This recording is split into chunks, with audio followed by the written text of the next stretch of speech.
Zamani tulikuona kwenye industry ya sanaa ya muziki. Ulifanya vizuri sana.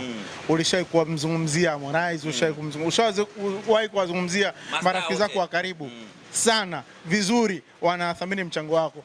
Sasa hivi industry imepoa. Hatuna watu kama wewe. Watu ambao walikuwepo kwenye industry kama Baba Levo sasa hivi ni wabunge. Sasa hivi kina Mwijaku ni ma-influencers wakubwa. Ndoa pia zinasumbua. Yule atasumbuka sana, mdomo kama vile Kalela Chips atasumbuka sana. Yeye kuanza hata kumwombea msamaha kwa sababu sina cha kumwombea msamaha. Awe hadi sikaza huko. Mtu kazoea. Kwanza hili sio una moyo. Wewe mtu hata kufuta yake kupaka mguu ni shida. Mguu na kucha yake imekaa hivi kama kucha kuku jogoo yule. Unaona vizuri? Wewe hivyo kazi ya Harris. Huyu paka nyoke. Mnyoshe kisawa sawa shemeji yangu, mnyoshe. Mimi najua sasa kuachana. Ila tu amempumzisha hivi kwa muda. Si unaona sasa darada huko limepoa. Unaliona linaongea? Unanikumbuka, unajua vitu vingi sana.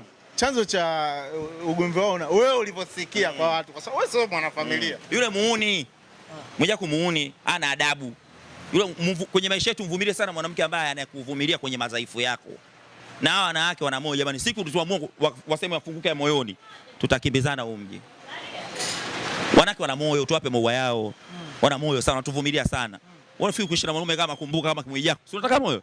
Lakini Alice ni rafiki yako, unaweza kuwasiliana naye pia. Shemeji yangu ananipenda na tunapendana sana shemeji yangu, ana shida. Ana shida. Mama Chui ana shida.